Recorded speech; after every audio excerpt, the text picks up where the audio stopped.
Hello everyone, I hope कि आप सभी अच्छे होंगे। इस वीडियो लेक्चर के अंदर हम लोग शब्द को पढ़ने वाले हैं कि शब्द किसे कहते हैं, शब्द के कितने प्रकार, किस किस आधार या दृष्टि में कितने बटे होते हैं। यह सारी चीज़ें हम लोग इस वीडियो लेक्चर के अंदर पढ़ने वाले हैं। अगर आप क्लास 10th और 12th में हैं तो आपके बोर्ड के एग्जाम में हिंदी सब्जेक्ट में 4 से 5 नंबर के क्वेश्चन इस टॉपिक से पूछे जाते हैं। अगर आप इस वीडियो को पूरे ध्यान से देख लेते हैं तो आपके 4 से 5 नंबर कंफर्म हो जाएंगे, पक्के हो जाएंगे, ये मेरा गारंटी है। सो प्लीज़ आप लोग इस वीडियो को पूरे ध्यान से देखिएगा। सो चलिए इस वीडियो लेक्चर को हम लोग शुरू करते हैं और मैं आपको सारी चीज़ें बताऊंगा कि आपके बोर्ड में कैसे क्वेश्चन पूछे जाते हैं। ठीक है, तो आइए सबसे पहले हम लोग इसका परिभाषा देखते हैं कि शब्द का परिभाषा क्या होता है। ठीक है, देखिए आपके जो व्याकरण का सेक्शन होता है, जैसे आपका जो हिंदी का पेपर होता है उसमें हिंदी और हिंदी का जो किताब होता है और व्याकरण दोनों से पूछे जाते हैं क्वेश्चन।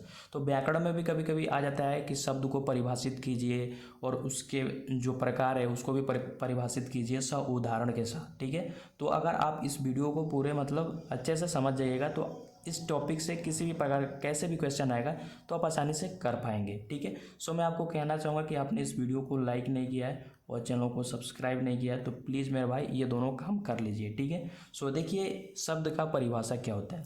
कई वर्णों के मिलने से शब्द बनता है। अब वर्ण दो प्रकार के होते हैं, स्वर वर्ण और व्यंजन वर्ण। तो स्वर वर्ण और व्यंजन वर्णों के मिलने से क्या होता है, शब्द बनता है। तो कई आप लिख सकते हैं कि कई वर्णों के मिलने से क्या बनता है, शब्द बनता है। शब्द का वर्गीकरण कई प्रकार से किया जाता है। अब यही जो 4 प्रकार या दृष्टि जो मैं बताने जा रहा हूँ, ठीक है, इसी आधार पे शब्द बटे होते हैं। ठीक है, तो ये आपको अच्छे से पढ़ना है। देखिए पहला है कि उत्पत्ति की दृष्टि से शब्द के प्रकार, ठीक है, होता है। फिर दूसरा है रचना या बनावट की दृष्टि से शब्द के प्रकार होते हैं। उपयोग या प्रयोग के दृष्टि से शब्द के प्रकार होते हैं। और चौथा है अर्थ की दृष्टि से शब्द के प्रकार होते हैं। अब आपके बोर्ड में कैसे क्वेश्चन पूछता है, डायरेक्ट पूछ देता है कि उत्पत्ति की दृष्टि से शब्द कितने प्रकार के होते हैं, या पूछ देगा कि उपयोग या प्रयोग की दृष्टि से शब्द कितने प्रकार के होते हैं।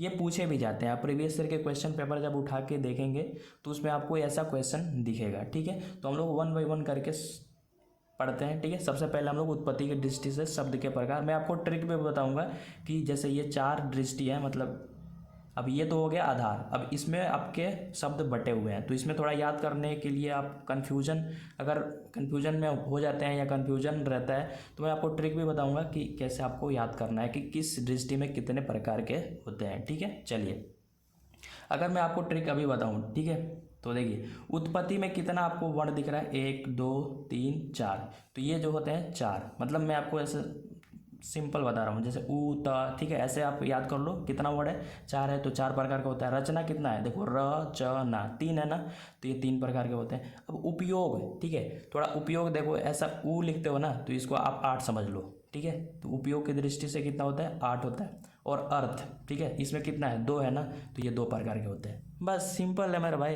अभी आपको याद हो गया। अब इस तरह के तो क्वेश्चन आप आराम से कर लोगे कि जैसे पूछ देगा कि अर्थ की दृष्टि से कितने प्रकार के होते हैं, 2 होते हैं। लेकिन इसमें भी अब पूछे जाते हैं, जैसे अब इसमें 4 प्रकार है, ठीक है, तो उसमें कुछ शब्द दे दिया जाता है और उसमें पूछा जाता है कि कौन सा शब्द के अंदर आएगा। ठीक है, तो आइए हम लोग प्रॉपर तरीके से इसको पढ़ लेते हैं। उत्पत्ति की दृष्टि से कितने प्रकार के होते हैं, 4 प्रकार के होते हैं। कौन कौन होते हैं आइए देखते हैं। देखिए उत्पत्ति की दृष्टि से शब्द 4 प्रकार के होते हैं। कौन कौन से, तत्सम, तद्भव, देशज, विदेशज। हम लोग फटाफट से करेंगे। ठीक है, चलिए एक एक करके अब हम लोग पढ़ते हैं। तत्सम शब्द किसे कहते हैं, वैसा शब्द जो संस्कृत से हूबहू उसी तरह हिंदी में प्रयोग किए जाते हैं उसे तत्सम शब्द कहते हैं। मतलब वैसा शब्द जो संस्कृत में होता है उसको हम लोग एज इट इज़ हिंदी में प्रयोग कर लेते हैं। ठीक है, हिंदी में क्या करते हैं, बोल लेते हैं या लिख लेते हैं। जैसे अश्व, मानव, जल, प्रकृति, ठीक है, ये सब क्या है, ये सब संस्कृत वर्ड है। ठीक है, संस्कृत शब्द है, हम लोग इसको क्या करते हैं, हिंदी में डायरेक्ट प्रयोग कर लेते हैं। ठीक है, तो आपको समझ में आ गया। अगर एग्जाम में आता है लिखने के लिए तो आप आसानी से लिख सकते हैं।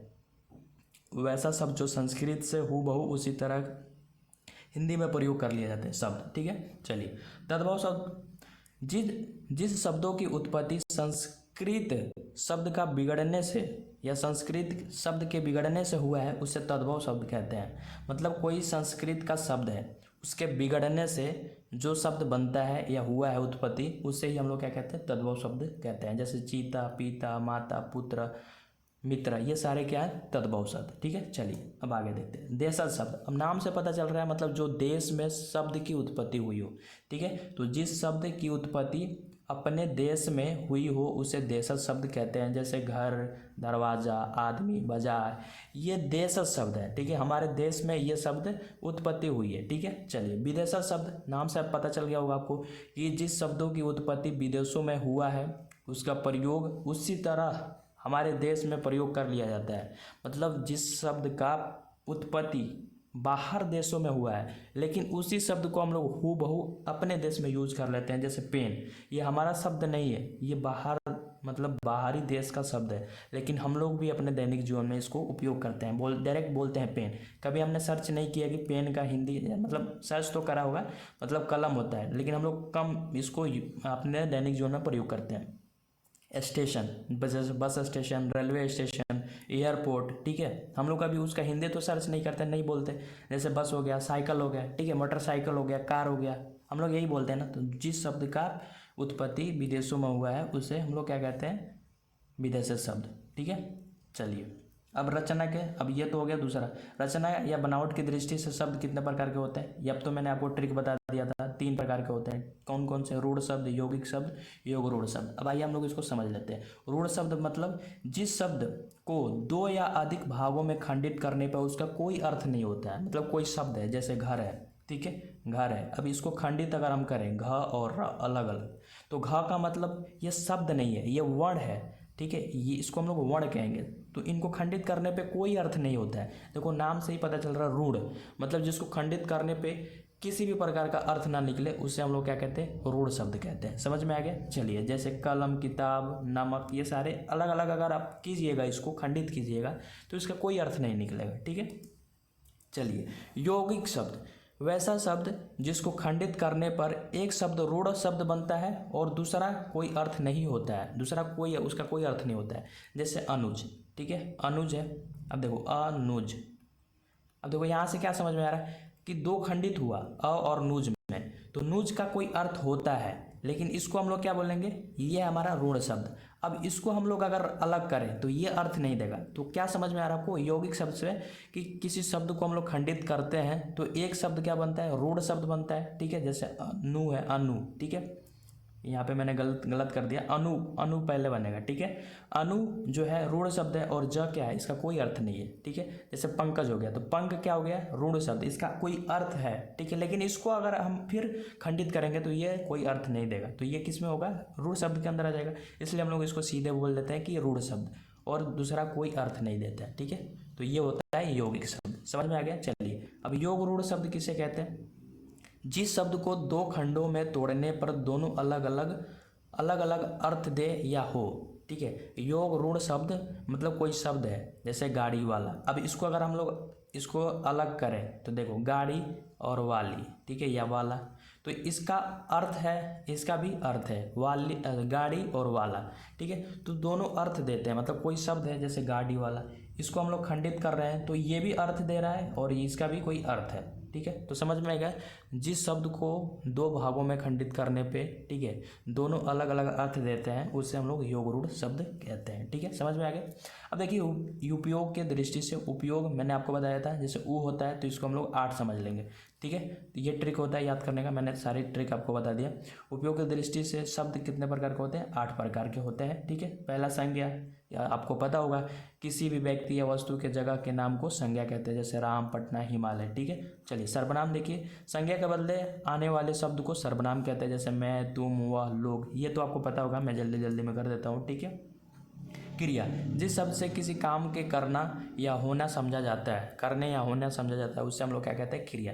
जैसे पढ़ना, लिखना, कूदना, रोना, धोना, ठीक है, चिल्लाना, ये सारा क्या है, जिसे काम करने या होने का बोध होता है उसे हम लोग क्रिया कहते हैं। विशेषण, जो शब्द संज्ञा या सर्वनाम के बारे में विशेषता बतलाता है उसे विशेषण कहते हैं। ठीक है, जैसे अंधा, ठीक है, अंधा, खराब, छोटा, बड़ा, लंबा, ठीक है, टूटना, मिठास, बुढ़ापा, ये सारा क्या है, मतलब जो संज्ञा और सर्वनाम का विशेषता बतलाता हो। ठीक है, चलिए क्रिया विशेषण, जो क्रिया के बारे में विशेषता बतलाता हो उससे हम लोग क्या कहते हैं, क्रिया विशेषण कहते हैं। जैसे खुशीपूर्वक, जल्दी से, आज, कल, क्यों, कब। ठीक है, चलिए संबंधवाचक क्या है, जो शब्द दो वस्तुओं के बीच के संबंध को बतलाता है। ठीक है, संबंध, नाम पता चल रहा है, मतलब दो वस्तुओं के बीच को संबंध को बतलाता है, उससे हम लोग क्या कहते हैं, संबंधवाचक। जैसे का, के, में, पर, के लिए, रा, रे, री, ये शब्द क्या है, संबंधवाचक। ठीक है, शब्द है। चलिए संयोजक, देखिए संयोजक मतलब नाम से पता चल रहा है कि जोड़ने का काम करेगा। जो शब्द दो शब्दों या दो वाक्यों को जोड़ने का कार्य करता है उसे क्या कहते हैं, संयोजक शब्द कहते हैं। जैसे और, तथा, परंतु, अथवा, किंतु, इसलिए।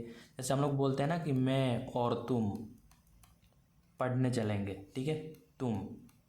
ठीक है, तो यहाँ पे मैं और तुम, इनको कौन जोड़ रहा है, और जोड़ रहा है। ठीक है, तो संयोजक क्या करता है, किसी दो शब्दों को या दो वाक्यों को जोड़ता है। ठीक है, विस्मयादि बोधक वैसे शब्द जिनके खुशी, दुख, आश्चर्य या घृणा का भाव प्रकट करता है या उससे भाव प्रकट हो, उसे क्या कहते हैं हम लोग, विस्मयादि बोधक कहते हैं। ठीक है, जैसे ओ, आ, सा बस। ठीक है, मतलब जैसे खुशी, जैसे हम लोग कभी जैसे कोई अचानक सा वो हो जाता है तो हम लोग डर जाते हैं, वाह, या वो करते हैं ना, तो मतलब जिसमें दुखी, खुशी, आश्चर्य या घृणा का भाव प्रकट हो। ठीक है, उसी को हम लोग क्या कहते हैं, विस्मयादि बोधक कहते हैं। ठीक है, तो ये भी हो गया उपयोग की दृष्टि से। चलिए अब लास्ट है अपना अर्थ की दृष्टि से। शब्द के कितने प्रकार होते हैं, दो प्रकार के होते हैं। कैसे पता चलेगा, अर्थ कितना है, दो वर्णों से बना है, तो इसको हम लोग याद रखेंगे, दो प्रकार के होते हैं। पहला है सार्थक और दूसरा है निरार्थक। देखिए सार्थक से पता चल रहा है जिसका कोई अर्थ हो, जिस शब्द का कोई ना कोई अर्थ हो उससे हम लोग सार्थक शब्द कहते हैं। जैसे कलम, किताब, घर, ये सारा मतलब इनका कोई अर्थ है, हम लोग समझ सकते हैं कि इसका मतलब क्या होता है। निरार्थक शब्द क्या होता है, मतलब जिस शब्द का कोई अर्थ नहीं होता हो उससे हम लोग निरार्थक शब्द कहते हैं। जैसे खा खाफट, खफट हो गया, लौका हो गया, पौका हो गया, पानी वानी हम लोग बोलते हैं ना, चाय वाय, तेल वेल, साबुन वाबुन, तो इनका कोई अर्थ नहीं होता है। जैसे साबुन का अर्थ है, लेकिन वानु वाबुन का क्या अर्थ है, वाय का क्या अर्थ है, वेल का क्या अर्थ है, तो इसका कोई अर्थ नहीं होता है, उससे हम लोग क्या कहते हैं, निरार्थक कहते हैं। तो आई होप कि आपको समझ में आ गया होगा। आपने इस वीडियो को लाइक नहीं किया है तो प्लीज़ अभी तक इस वीडियो को लाइक कर दीजिए और चैनल को सब्सक्राइब कर दीजिए। अगर आप क्लास 10th और 12th में हैं तो आप हिंदी व्याकरण का कंप्लीट जितने भी टॉपिक है या जो सिलेबस में है आप पढ़ना चाहते हैं तो मैंने कंप्लीट एक प्लेलिस्ट बना रखा है। ठीक है, प्लेलिस्ट, तो आप, मैंने उसका लिंक डिस्क्रिप्शन में दे दिया है। आप अगर उस टॉपिक को या सिलेबस को पढ़ना चाहते हैं तो एक बार जरूर चेकआउट कीजिए, डिस्क्रिप्शन में आपको लिंक मिल जाएगा। ठीक है, मैं उम्मीद करता हूँ कि ये सभी जो भी मैंने आपको पढ़ाया है, जो भी बताया है, आपको सारी चीज़ें अच्छे से समझ में आ गया होगा। ठीक है, सो आप लोग कमेंट जरूर कीजिएगा कि ये वीडियो लेक्चर आपके लिए कैसा रहा, हेल्पफुल रहा या नहीं रहा। और आपने इस वीडियो को लाइक नहीं किया, चैनल को सब्सक्राइब नहीं किया तो प्लीज़ ये काम कर दीजिए। सो मिलते हैं नए वीडियो लेक्चर में, तब तक के लिए टेक केयर।